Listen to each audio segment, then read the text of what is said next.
My parents called me the dumb one, the family disappointment, and they weren't shy about it. But the night they tried to erase me completely, publicly shaming me for my small life, a stranger walked in with an envelope and whispered words that didn't just change my life, but utterly shattered theirs. My name is Grace Anderson, and for 15 years, I lived under a shadow cast by my brilliant, Harvard-educated sister, Isabella, and magnified by parents who openly mocked my every choice. They call me the dumb one, the family disappointment, and it wasn't a secret. Not to me, not to our extended family, not to their friends at the country club. While Isabella collected a dizzying array of Harvard degrees and six-figure job offers, I found my purpose teaching finger painting to 5-year-olds in a public school. And I loved it. I truly did. But to my parents, it was a tragedy. Just last week, at Isabella's lavish graduation party, an event filled with 200 of society's elite, my parents publicly crowned her their only success story. They stood beaming, handing her the keys to a brand new Tesla and the deed to a stunning $13 million Manhattan penthouse. The cheers were deafening. I stood in the back, as I always did, feeling utterly invisible, a ghost at my own family celebration. That's when he appeared, a stranger in a perfectly tailored charcoal suit, his presence like a ripple in the sea of champagne and Chanel. He approached me quietly, a subtle movement like a shadow detaching from the wall. In his hand, a thick envelope. He extended it to me, his gaze intense, almost knowing, and whispered, "Your grandfather knew the truth, Grace. Now's the time to show them who you really are." What happened next, what unfolded in that glittering ballroom, left my entire family utterly, irrevocably speechless. The contrast between my life and Isabella's was stark, almost painfully so. Our family penthouse, perched on the 68th floor overlooking Central Park, was a monument to their ideals. I'd watch my parents, every morning, sip coffee from Waterford Crystal, meticulously planning Isabella's future around a $50,000 walnut dining table. Above the fireplace hung a real Monet, not a print. An original that cost more than I'd earn in 20 lifetimes as a public school art teacher. Meanwhile, my studio apartment in Queens was a symphony of clanging radiators and ceiling water stains, ghosts of a building with anger issues. Isabella carried designer bags that cost more than my annual rent, while I lugged art supplies in a canvas tote I'd painted myself back in college. My parents didn't just notice this disparity, they broadcast it. Grace teaches at PS 47. My mother would lament to her country club friends, her voice dropping as if confessing some deep family shame. But then, almost immediately, her voice would soar. Isabella just made law review at Harvard. The comparisons were relentless, always presented in pairs like salt and pepper, except one was Himalayan pink salt and the other was just dirt. But here's what they never bothered to understand, what they never care to ask. I love my job. Every single morning, 23 second graders would come barreling towards me, arms outstretched for a hug. Their faces would absolutely light up when they saw the art supplies I'd bought with my own meager salary. Their parents, immigrants, single mothers, fathers juggling 3 jobs. They'd thank me with tears in their eyes when their children brought home paintings that, for the first time, made them feel truly seen. My parents never once inquired about my work. They never knew about the 8 National Education Awards gathering dust in my desk drawer, or the 3 Teacher of the Year recognitions. They certainly never saw the heartfelt letters from parents, letters that swore I'd change their children's lives. To them, success was a stock portfolio, a summer home in the Hamptons. My kind of success was simply invisible. Yet, I still went to every family dinner, every celebration. Not for them, not for the validation they never offered. I went for my grandfather, who had passed away a decade ago. He was the only one who ever truly saw me, who once whispered, "Grace, you're going to change the world." Just not the way they expect. I had no idea then just how profoundly right he was. Last week, Isabella graduated summa cum laude from Harvard Law. The dean himself shook her hand, and the prestigious firm White & Case offered her a starting salary of $215,000 before her cap had even hit the ground. Her Patek Philippe watch, a graduation gift from my dad, cost more than my annual salary of $42,000. At 28, for years my junior, she already commanded a portfolio of investments that would make most CEOs weep. Her LinkedIn profile was a Wall Street fairy tale. Harvard undergrad, Harvard Law, summer associate at 3 Fortune 500 companies, published twice in the Yale Law Journal. Mine? It simply read, art teacher at PS 47, believes every child is an artist. The family group chat that week was a shrine to Isabella's glory. Photos of her in cap and gown, screenshots of congratulations from senators and CEOs, even a video of her valedictorian speech. My contribution? Congratulations, Bella, followed by a single heart emoji. Nothing more. That same chat never showed the 8 National Education Awards on my desk. It didn't mention the Teacher of the Year title I'd won 3 times. It certainly never highlighted the art therapy program I'd built from nothing, a program now serving 500 children with disabilities across 3 boroughs. I never mentioned these things. What was the point? In my family's distorted currency, they were utterly worthless. The invitation to Isabella's graduation party was printed on ivory cardstock, so thick it could have stopped a bullet. Celebrating Isabella's extraordinary achievement, it declared in gold foil. At the very bottom, in my mother's elegant, pointed handwriting, "Grace, please dress appropriately." I wore my best dress, a simple black sheath from Target. Isabella, of course, would be in custom Versace. Some things I'd learned never changed. Or so I believed. Why can't you be more like Isabella? That question had haunted my childhood, a relentless shadow with sharp teeth. When I brought home an A- in calculus, Isabella had already skipped 2 grades. When I won the state art competition at 16, Isabella had just been accepted to Harvard at 17. My achievements were always footnotes, mere whispers in the booming epic of Isabella Anderson, future Supreme Court Justice, as my father would often declare after his 3rd scotch.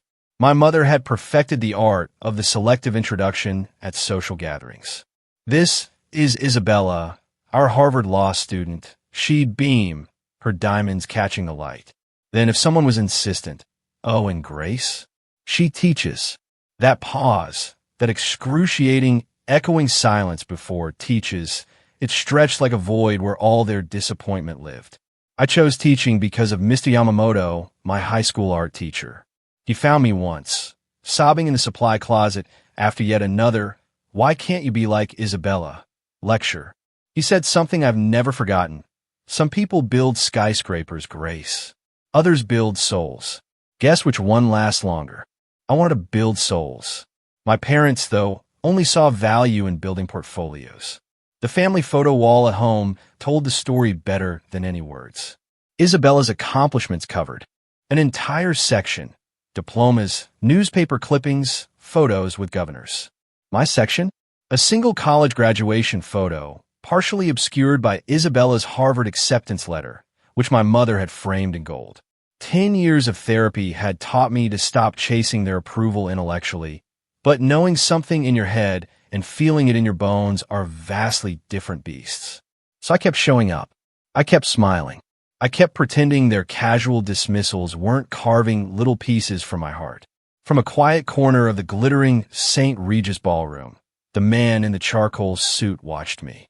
He'd been there since I arrived, and something in his gaze felt knowing, almost as if he was waiting for something specific. The ballroom itself glittered with the kind of old money that doesn't need to shout its presence. 200 guests sipped crisp Dom Perignon from fragile crystal flutes, while beluga caviar made its rounds on silver platters that probably cost more than my car. Every opulent detail screamed wealth. The 30-foot silk-draped ceilings, the orchid centerpieces flown in from Thailand that morning. My father finally clinked a champagne glass with a gold pen. Of course it was gold, and the room fell silent. "Ladies and gentlemen," his voice boomed, "we are here tonight to celebrate the only success story that matters in the Anderson family." He raised his glass towards Isabella, who stood on a small stage in her custom Versace gown, looking as if she'd been sculpted from marble and ambition. My daughter, the Harvard Law graduate. The only success story. Singular. I wasn't even a footnote anymore. I was an eraser. My mother worked the room, her voice carrying effortlessly over the classical quartet. Isabella's starting at white in case next month, she informed the mayor's wife, her smile wide. Then, her eyes landed on me, standing by the shrimp display. Her smile tightened. Oh, that's Grace. She teaches finger painting to children. The way she said finger painting made it sound like I was dealing illicit substances to toddlers. A woman in Chanel, her neck heavy with pearls, asked what grade I taught. Before I could even open my mouth, my mother interjected, elementary. Very elementary. The woman's polite smile morphed into something pitying.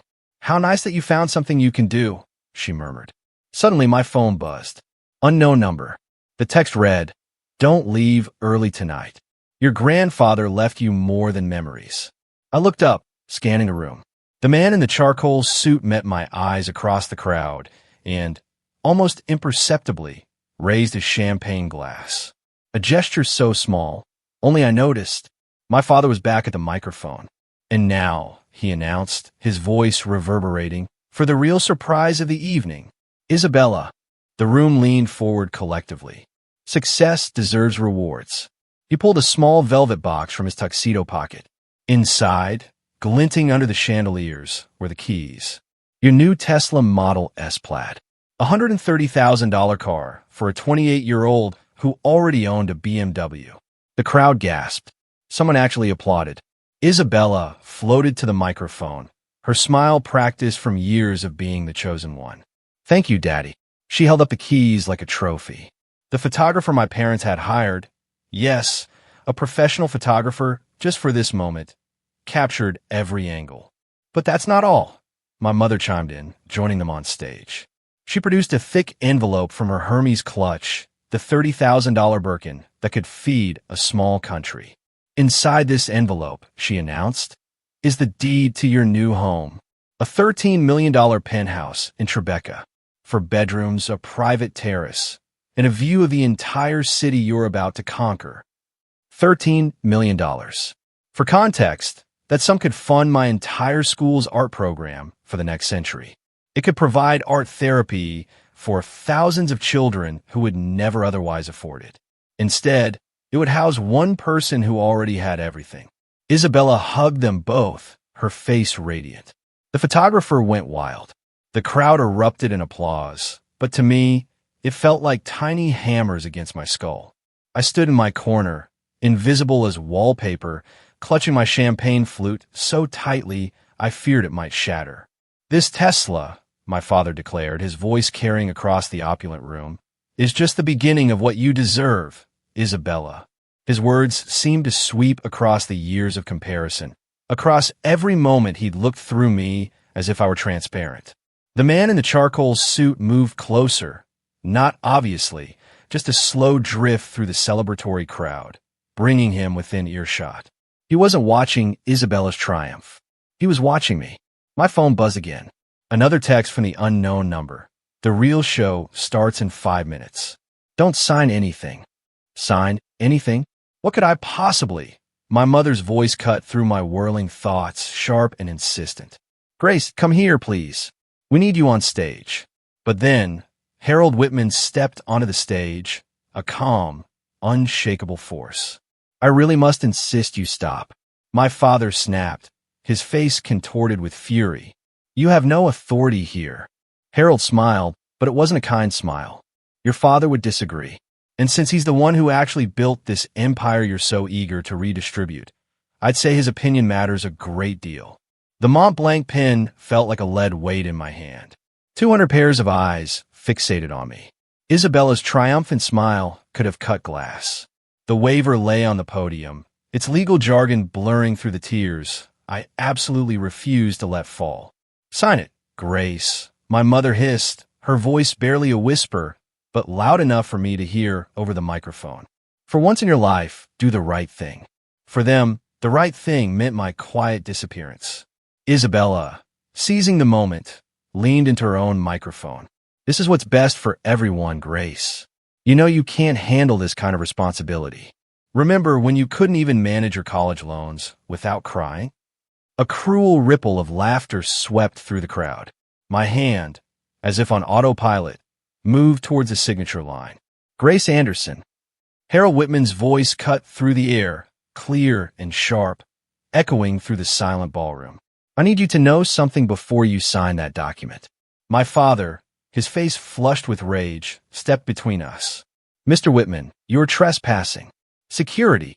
I'm here as the executive of William Anderson's estate, Harold declared, his voice louder now, unwavering. Your grandfather's real estate, the one your parents have been hiding for 10 years. The ballroom went so quiet I could hear the click of my mother's pearls against each other as she trembled. That's impossible, my father stammered, but his voice cracked, betraying his sudden fear. My father's will was simple. Everything to me. The will you filed was simple, Harold corrected, a chilling calm in his tone. The actual will, the one I've kept in 3 separate safety deposit boxes, complete with video testimony and multiple witnesses, is anything but simple. He pulled a thick document from his leather envelope. The gold seal of New York State caught the light, gleaming ominously. I have something you all need to see, Harold announced to the room, his gaze sweeping over the astonished faces. Something that changes everything about tonight's announcements. Isabella lunged for the waiver, grabbing it.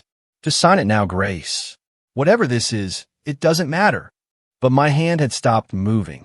I looked at Harold Whitman, and in his eyes, I saw my grandfather's gaze, kind, knowing, and absolutely profoundly certain. If you've ever felt utterly undervalued, ever believed your choice of purpose over profit somehow made you less, I looked at the pen in my hand, then at the sea of faces around me. Isabella, radiant in her certainty. My parents, impatient and dismissive. The entire crowd, waiting for the teacher to accept her predetermined place at the bottom of the family hierarchy. For one agonizing moment, I almost signed it.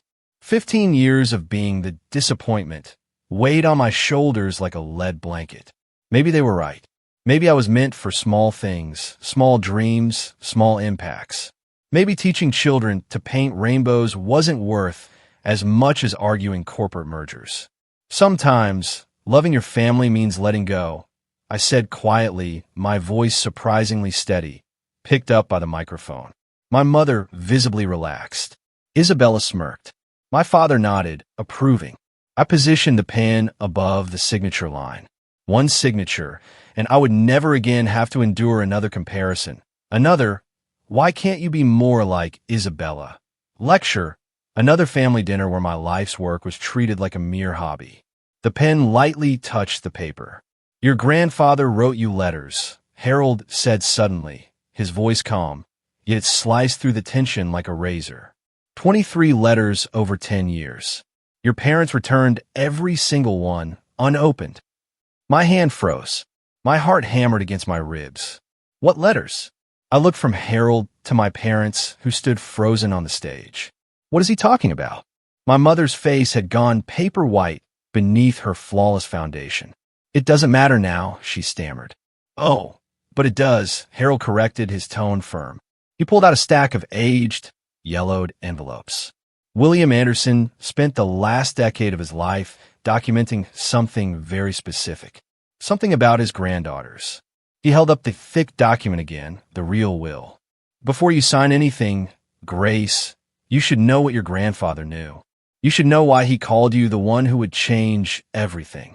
The Mont Blanc pen slipped from my numb fingers, clattering loudly on the podium. Show me, I said, my voice barely a whisper, but it was unwavering. You have no right. My father's voice boomed across the ballroom, his face flushing a dangerous crimson. Security! Remove this man immediately. 2 security guards started forward, but Harold simply raised the document high above his head. I'd think very carefully before you do that, he warned, his voice now commanding. Interfering with the lawful execution of a will is a felony. Everyone in this room is now a witness. The guard stopped dead. The crowd murmured, 100 phones undoubtedly recording this unfolding spectacle. My mother tried a different tactic, her voice dripping with syrupy sweetness. Mr. Whitman, surely this can wait until Monday? We're having a family celebration. A celebration, Harold echoed, his eyebrows raised pointedly. We are coercing your daughter to sign away her inheritance rights? How festive. There's nothing to inherit, my father snapped, trying to reassert control. I'm the sole beneficiary of my father's estate. The will was read 10 years ago. A will was read, Harold corrected, a grim edge to his voice. The one you filed after destroying the original. Or, rather, after you thought you destroyed it. A collective gasp ripped through the ballroom. Isabella grabbed my father's arm, her face a mask of dawning horror. Daddy, what is he talking about? Your grandfather was many things, Harold continued, addressing the entire room now, his voice carrying undeniable authority. But stupid wasn't one of them. He knew his son well enough to keep multiple, ironclad copies of his actual will. Notarized, witnessed, even video recorded. He turned to me, his gaze softening slightly. He also knew his granddaughters, both of them, and he made provisions accordingly. My mother was frantically dialing her phone. Lawrence, yes. We need you at the St. Regis immediately. Bring the files on. She stopped abruptly, realizing everyone was watching her. Just come. Calling your lawyer? Harold asked mildly. Good. He'll want to see this. Especially Article 7. What's Article 7?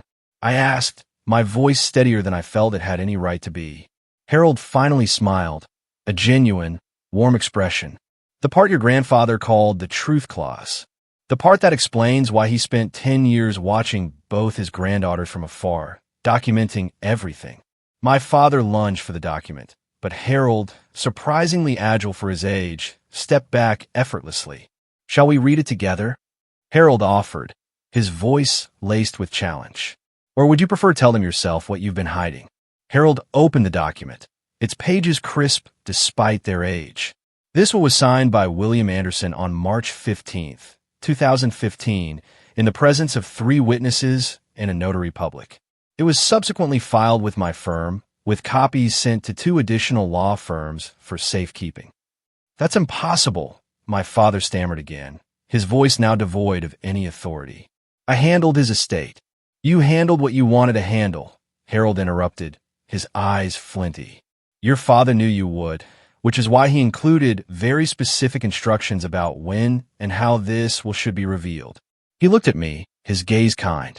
He wanted to wait until both granddaughters had shown their true character. Tonight, given the circumstances, seemed appropriate. Isabella pushed forward, her composure finally cracking. This is ridiculous. Even if there's another will, it can't override. Actually, Miss Anderson, Harold interjected, a slight condescension in his voice. Given your Harvard law education, you should know that a properly executed later will absolutely override an earlier one, especially when the earlier one was, shall we say, creatively edited. My parents exchanged another frantic glance. My mother's hands were visibly shaking. Your grandfather spent 10 years documenting something very specific, Harold continued, his gaze sweeping over the shocked faces in the room. Not your degrees, not your salaries, but the actual impact his granddaughters made on society. He pulled out a thick folder, almost bursting with papers. Grace, he said, turning to me, did you know your grandfather hired a private investigator to follow your career? Not to spy, but to document it. Every award you won that your parents ignored. Every child whose life you changed. Every family you helped through your art therapy program. The room was utterly silent. Even the waitstaff had stopped moving, captivated. He has files on both of you, Harold stated, looking between Isabella and me. And based on those meticulous files, he made his decision about who should inherit the Anderson legacy. This is insane, Isabella finally managed, but her voice wavered, losing its sharp edge. No, Harold replied, his voice firm. This is justice. Shall we read Article 7 now? Isabella's Harvard training kicked in like a reflex. I want to see authentication. Notary seals, witness. Signatures, timestamp verification. This could be fabricated. Anyone can create old-looking documents. Spoken like a true lawyer, Harold said approvingly, pulling out a manila folder. It was notarized in 3 separate locations.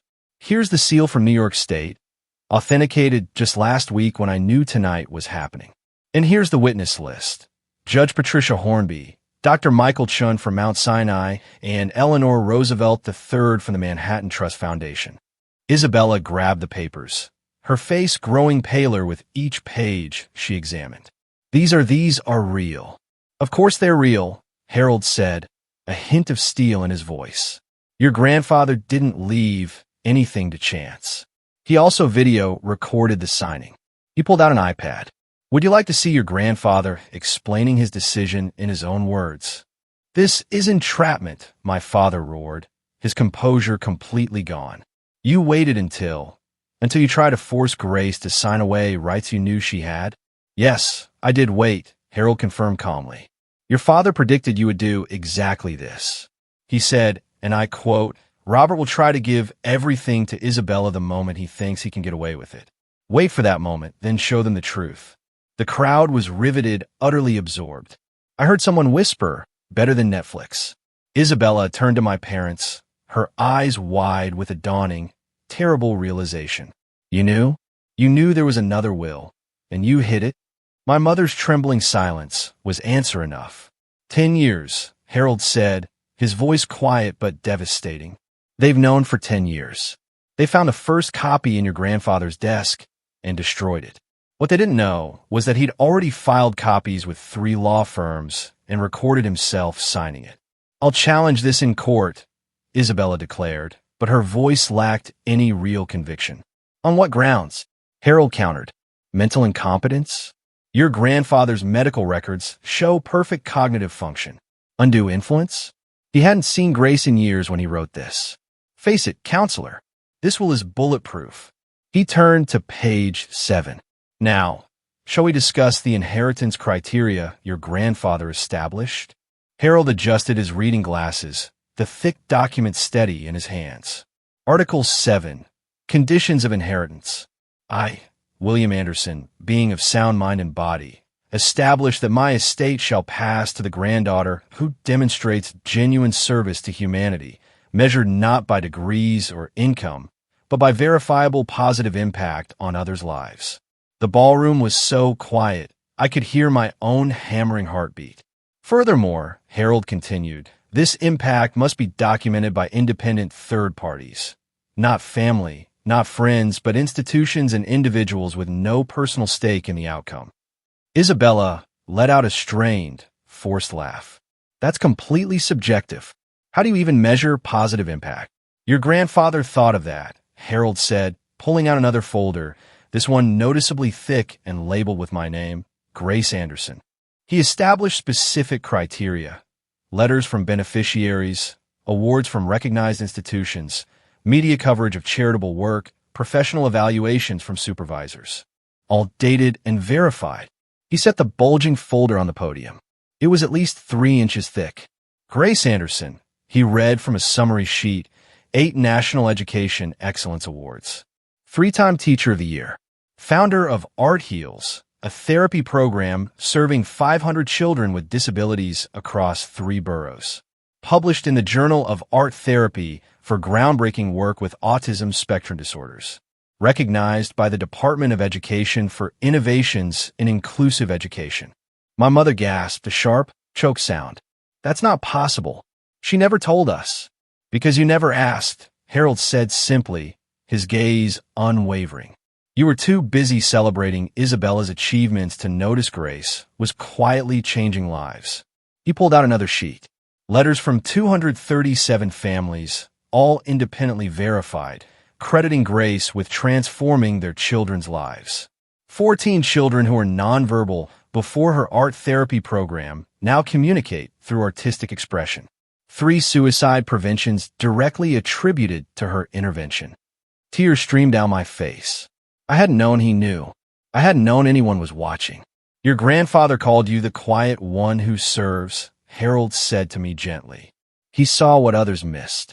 Harold opened a second folder, this one bursting with photographs and letters. Your grandfather hired investigators not to spy, but but to document what your parents refuse to see.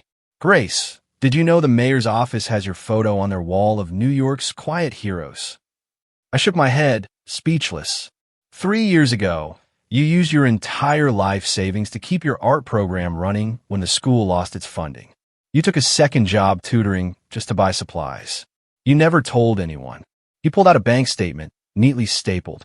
Your grandfather's investigator documented every single sacrifice. Suddenly, a woman in the crowd, Mrs. Chun from the PDA, stood up. Her voice trembling with emotion, she declared, "That's my son's teacher. She saved his life. He was diagnosed with selective mutism, wouldn't speak for 2 years. Grace taught him to paint his words. Now he won't stop talking." She glared directly at my parents. "You should be ashamed." Others began to stand. A man in a Navy suit, she taught my daughter after she lost her hearing, said art doesn't need words or sound. Another parent, "My son has autism." Grace spent her lunch breaks working with him for free. He just got accepted to art school because of her. My parents looked absolutely stunned. Isabella's mouth hung open. Your grandfather followed every news story, Harold continued, pulling out newspaper clippings. Local teacher transforms lives through art. Innovative program brings hope to special needs families. The quiet revolution in room 203. He looked at my parents. You had every opportunity to know this. You chose not to look. Then he turned to Isabella. "Now, Miss Anderson, would you like me to read your grandfather's assessment of your contributions, or should we skip directly to his final decision?" Isabella's face was a stone mask, but her eyes held a flicker of fear. "Read it." Harold nodded. "Very well, but I should warn you, your grandfather was thorough and honest." Harold pulled out Isabella's folder. It was noticeably, starkly thinner. Isabella Anderson, Harvard Law. Summa cum laude, Law Review Editor. Starting salary, $215,000. He paused. Community service. Mandatory pro bono hours required by law school. 40 hours total over 3 years. No voluntary service beyond requirements. Isabella's face flushed a deep crimson. "I was building my career," she protested. "You were building your resume," Harold corrected gently, but firmly. Your grandfather noted the difference. He also documented this. In 2019, you volunteered to organize a charity auction for underprivileged children. You raised $30,000. Harold paused again, letting the number hang in the air. You also charged that charity a $15,000 administrative fee. Gasps echoed through the ballroom. "That was legitimate compensation for my time." Isabella cried. "From a children's charity?" Harold's eyebrows rose. Your grandfather found that particularly telling. He pulled out more papers. 2020, you offered pro bono services to a homeless shelter. When you discovered they couldn't provide a tax write-off large enough to be beneficial, you withdrew the offer. 2021, you volunteered to mentor inner-city students. You attended one session, took photos for your LinkedIn, and never returned. My parents were frozen. This wasn't the Isabella they'd promoted, the perfect daughter. Harold gestured to my thick folder. Grace, meanwhile, has letters from the Department of Education, the National Art Teachers Association, the Autism Society, the Children's Hospital of New York. He pulled out an official letter. Even the White House Office of Public Engagement, commending her for extraordinary service to America's most vulnerable children. He held up both folders, mine thick, Isabella's thin. One granddaughter has degrees and dollars. The other has changed hundreds of lives. Your grandfather's will is clear about which one inherits. But there's more, Harold said, his voice carrying a weight that made everyone lean forward. Article 7 has a second component. A clause your grandfather called the humility provision. Isabella's lawyer, Lawrence Fitzgerald, finally pushed through the crowd, slightly out of breath. "Don't say another word," he advised his clients. "Oh, I think everyone needs to hear this," Harold smiled. "Sometimes the quietest person in the room is the strongest." Lawrence Fitzgerald, impeccably dressed in his Armani suit despite his hurried arrival, approached the stage. "This is highly irregular. Any will contest should be handled in probate court, not at a social gathering." "There's nothing to contest," Harold replied calmly. I'm simply executing William Anderson's explicit instructions. He wanted this revealed publicly, in front of witnesses, specifically when the family tried to exclude Grace from inheritance. Isabella grabbed Lawrence's arm, her face frantic. Tell them this won't hold up. Tell them I'll sue for defamation. For intentional infliction of emotional distress. For what? Harold interrupted, his voice sharp. For revealing the truth? Your grandfather documented facts, Miss Anderson. Pro bono hours are public record. Charity finances are public documents. Your LinkedIn posts about mentoring are still online, though the shelter confirms you only attended once. This isn't character assassination. Isabella's voice cracked. No. No. A new voice echoed from the crowd. It was Judge Patricia Hornby, one of the will's witnesses. This is accountability. I watched William Anderson sign this will. He was heartbroken about what his son had become, how material success had replaced human values. He said, Patricia, I built this fortune to help people, not to create monsters. More parents from my school stood up. Mr. Rodriguez, whose son had severe ADHD. Grace Anderson spent every Thursday after school with my boy for 2 years, never charged us a penny. He's in college now because of her. Mrs. Kim, my daughter was bullied for her disability. Grace created a whole anti-bullying program through art. Changed the entire school culture. Dr. Patel, she volunteers at our children's hospital every Saturday, brings art supplies she pays for herself. Isabella looked around wildly, a trapped animal. Money doesn't make you worthy, Isabella. I heard myself say, my voice steady, clear. Impact does. You manipulated him. Isabella accused, her eyes burning. You must have. Grace hadn't seen her grandfather for 5 years before he died, Harold stated calmly. By your parents' design. They told him she was too busy with her little teaching job to visit. My father's CEO instincts kicked in, desperate. Negotiate. Let's be reasonable here. We can work out an arrangement. Split everything equally. 50-50. That's fair. Fair. Harold's voice, carrying the weight of decades of legal authority, was chilling. Was it fair when you told your father that Grace dropped out of college? She graduated with honors. Was it fair when you said she was unemployed? She was teaching full-time. Was it fair when you returned every letter he tried to send her? My mother clutched her Hermes bag like a lifeline, tears ruining her perfect makeup. We only wanted what was best for the family. Isabella had so much potential, and Grace didn't. Harold gestured to the crowd. Half this room can testify to Grace's potential. The difference is she fulfilled hers by lifting others, not by stepping on them. Please, my mother turned to me, desperation cracking her voice. Grace, sweetheart, think about the family reputation. If this gets out, it's already out, someone called from the crowd. 3 phones were clearly recording. My father tried one last, desperate angle. Grace, you don't understand complex finances. The company needs someone with business experience. The company? Harold let out a short, incredulous laugh. You mean the real estate empire built on your father's patents? The ones he invented while teaching at Columbia? Before he knew his son would value square footage over souls. Lawrence whispered urgently to my parents, his face ashen. Isabella stood frozen, her perfect world crumbling in real time. We can challenge mental capacity, Lawrence suggested quietly, but his voice still carried. Judge Hornby stood up. I'd be happy to testify about William's mental state. Sharp as a tack, he beat me at chess the day before he died. My father's shoulders sagged. My mother sank into a chair. Grace, my father said quietly, his voice hollow. What do you want? For 15 years, I'd been silent. The quiet one. The disappointment. The afterthought. Now, 200 people, society's elite, waited for my words. What do I want? I repeated, my voice carrying across the ballroom, steady and clear.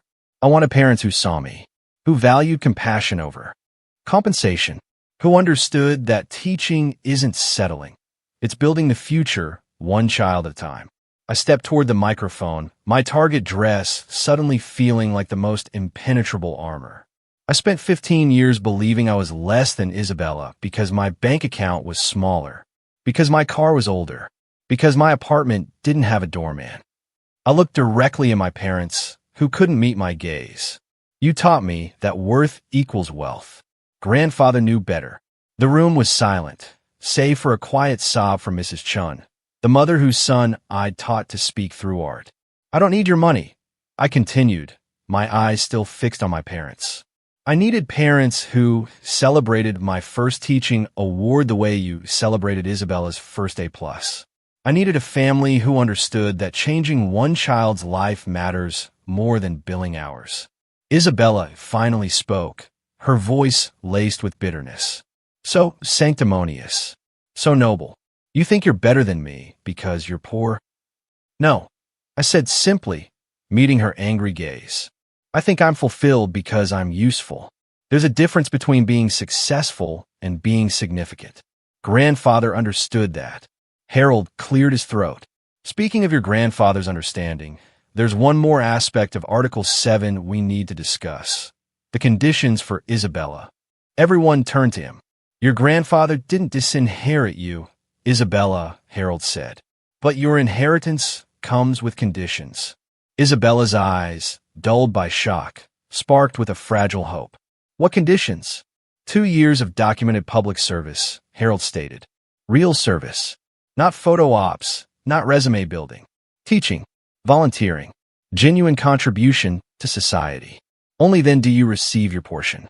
That's extortion. Isabella cried. That's education, Harold corrected, his voice firm.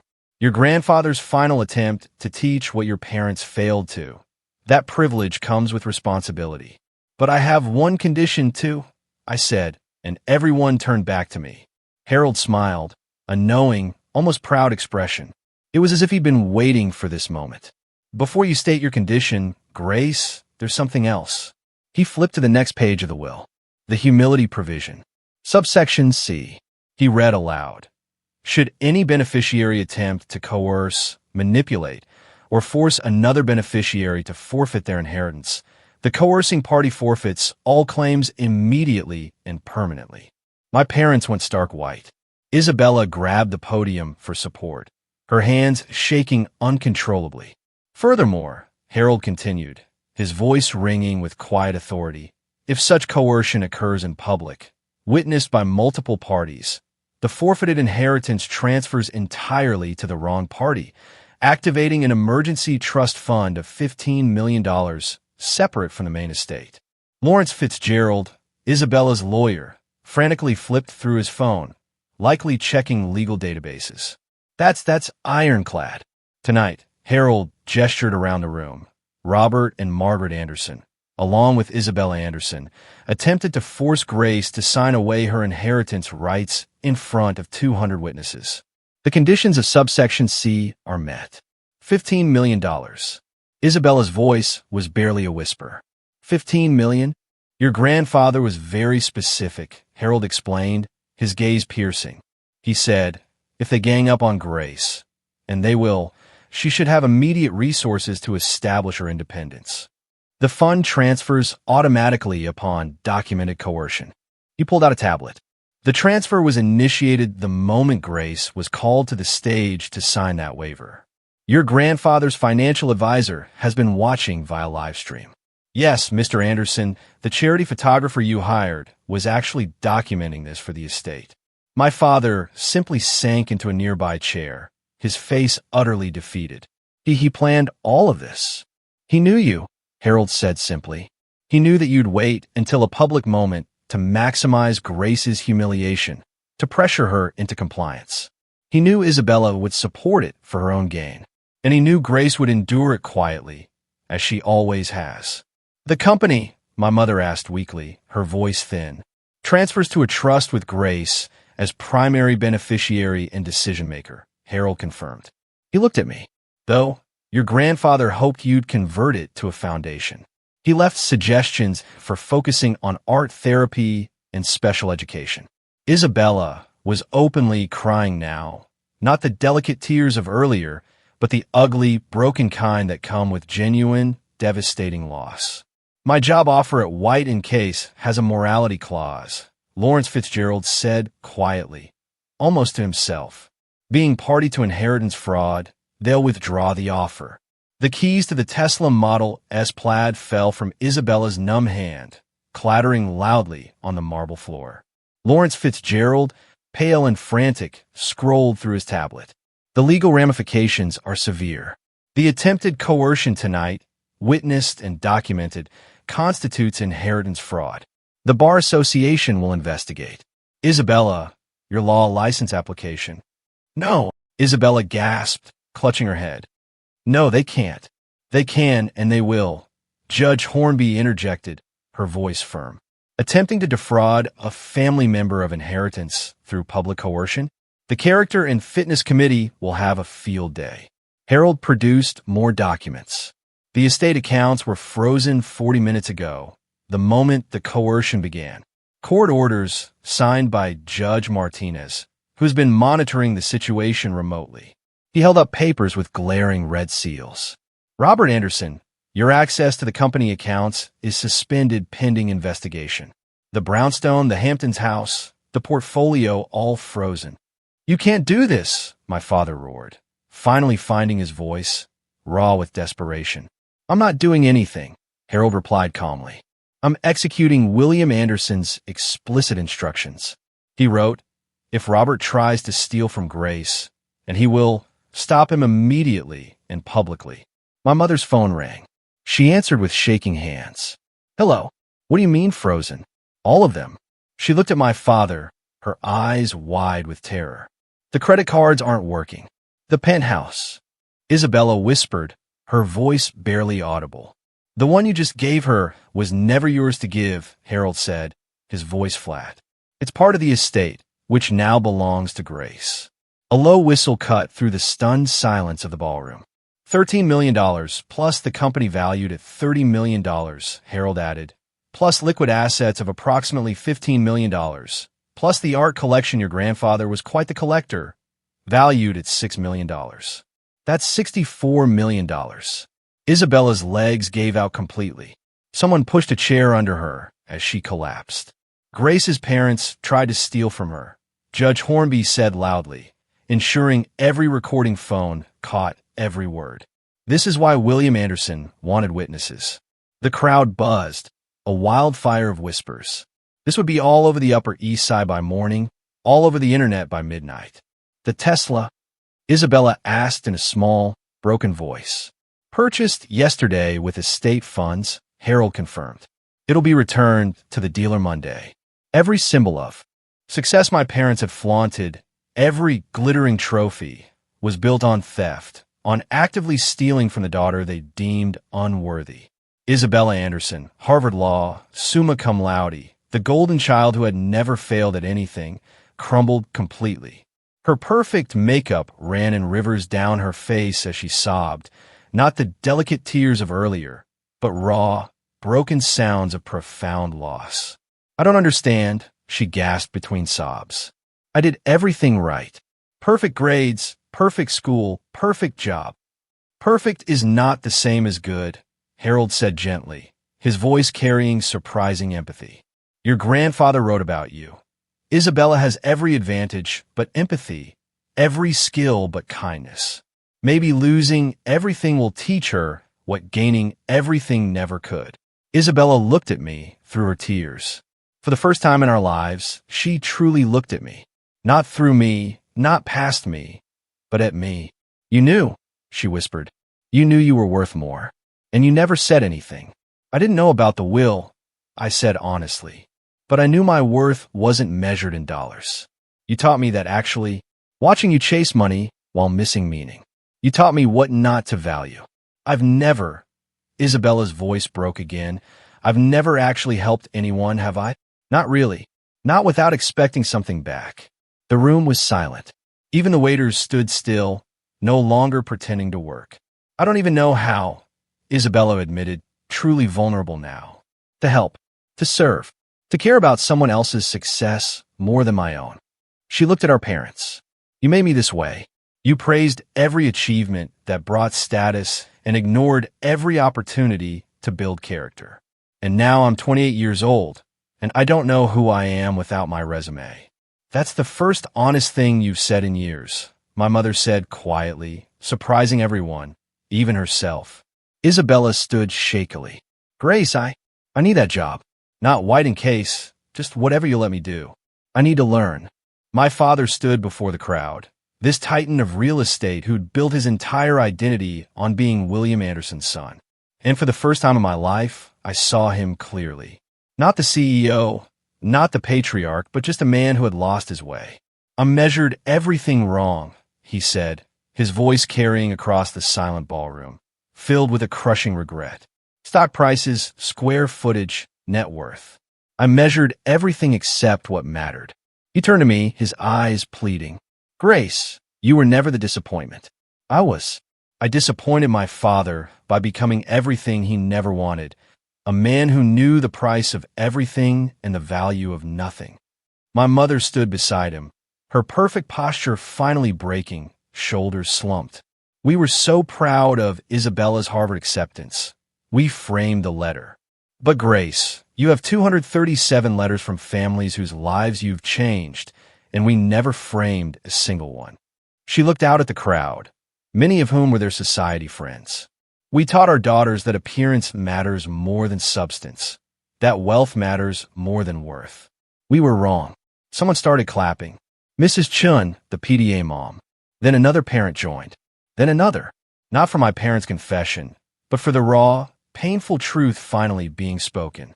The irony, my father said, a bitter, broken laugh escaping him, is that my father built this fortune as a teacher. A Columbia professor who invented 3 patents that changed the industry. He never cared about the money. He cared about the knowledge. And I forgot that. He looked at Harold. He tried to tell me, didn't he? All those years, he tried to redirect me toward meaning instead of money. Every week, Harold confirmed, his voice soft. He'd say, Robert, you're building a monument to nothing. Grace is building lives. We measured success in dollars, my mother said, looking at me with a newfound clarity, when we should have measured it in lives changed. The photographer, who it turned out was working for the estate, captured everything. The truth, finally exposed, documented for posterity. My father straightened his shoulders, a flicker of his old strength returning, but tempered by humility. Grace, we don't deserve forgiveness, but we're asking for it anyway. I stood at the podium, looking at my family, broken, exposed, finally honest. And I made my decision. I accept the inheritance, I said clearly, my voice ringing with a power I never knew I possessed. All of it, as grandfather intended. Isabella's soft sob cut through the air. But, I continued, I also accept his vision for it. The company will become the Anderson Foundation for Art Therapy and Special Education. The buildings will house programs, not profits.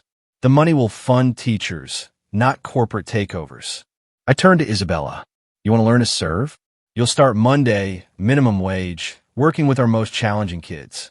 The ones who bite, who scream, who throw paint. You'll clean up their messes and celebrate their breakthroughs. You'll learn that progress isn't measured in percentages, but in smiles. Yes, Isabella said immediately, a desperate hunger in her eyes. Yes, anything. 2 years, I said.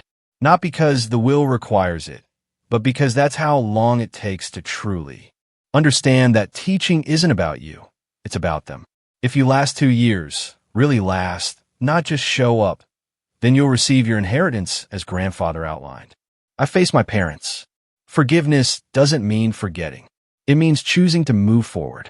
You'll have access to a living trust, enough to maintain a reasonable life, but not the excess you're used to.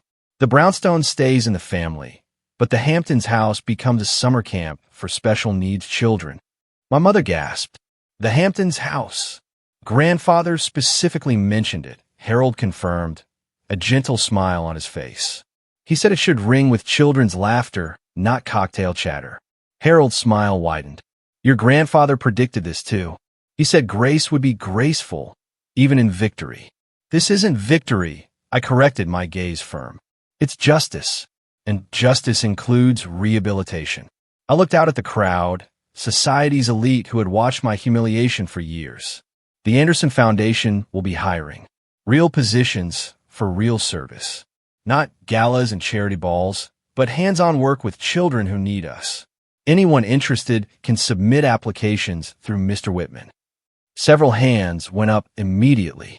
Grace, Isabella said quietly, her voice tinged with awe. What about your condition? You said you had one. I smiled. My condition was simple. Family therapy. All of us. Weekly. For a year. We're going to learn to be a family that measures worth correctly. My parents nodded immediately. Isabella agreed, tears still flowing, but now they seemed to be tears of relief. Your grandfather would be proud, Harold said softly, a deep satisfaction in his voice. He knew this would happen. I realized all of it, every intricate detail. He confirmed it, Harold said. He said Grace will teach them what I couldn't. That love isn't measured in dollars, and family isn't about inheritance.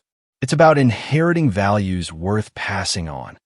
6 months later, the Anderson Foundation for Art Therapy and Special Education served 2,000 children across 5 states. The Hamptons House hosted its first summer camp with 40 kids who'd never seen the ocean. The Brownstones Ballroom, where my parents once held society gatherings, now echoed with children's laughter during weekend art workshops. Isabella lasted the first month by sheer will. The second month broke her.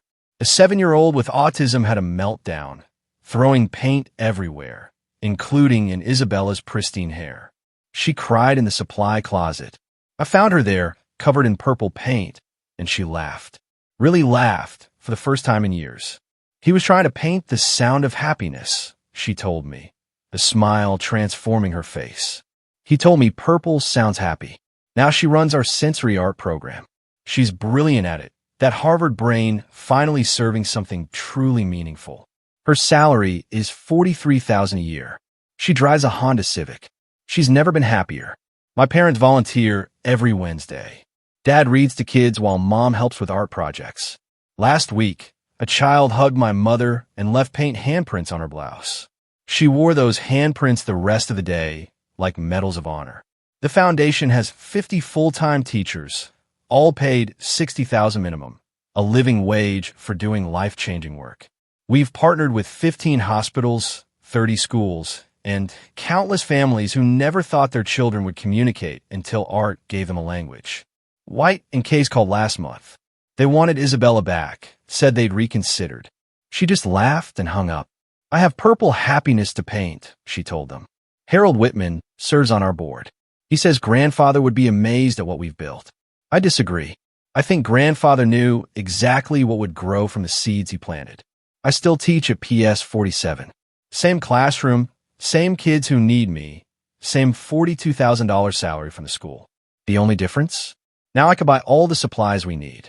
Every child gets their own easel, their own paints, their own chance to show the world their inner light.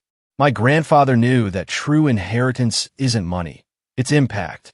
He spent 10 years watching from afar, documenting not our achievements, but our choices. He saw Isabella choose status over service. He saw my parents choose appearance over authenticity. And he saw me choose purpose over profit. The will wasn't about punishment or reward. It was about alignment, putting resources in the hands of someone who would use them for others, not themselves. Grandfather didn't leave me millions. He left me the means to multiply compassion. Last week, Isabella and I finally went through grandfather's letters, the ones my parents had returned unopened. In one, he wrote, "Grace, you're painting the world better, one child at a time. Someday, I'll make sure you have all the colors you need." He kept his promise. My parents are different now. Smaller, in the best way. Less proud, more present. They've discovered that being grandparents to 2,000 kids through the foundation brings more joy than any boardroom victory ever did. The art collection grandfather left, it hangs in children's hospitals now. Picassos and Pollocks watching over kids who paint their own masterpieces between treatments. That stranger in a charcoal suit who changed everything? Harold still comes to our events. He always stands in the back, watching, smiling. Last week he told me, "Your grandfather said you'd know what to do with the money." He said, "Grace already knows the difference between having wealth and being wealthy." He was right. I'm wealthy. Not because I inherited $64 million, but because I inherited the understanding of what to do with it. Money is just paper and numbers until you transform it into changed lives. That's the real inheritance my grandfather left. Not a fortune, but a purpose for it. If you've ever felt like your quiet contributions went unseen, or if this story reminded you that true wealth isn't measured in dollars, I want to hear from you. What do you think about grandfather's plan? What would you have done in my place? Let me know in the comments below.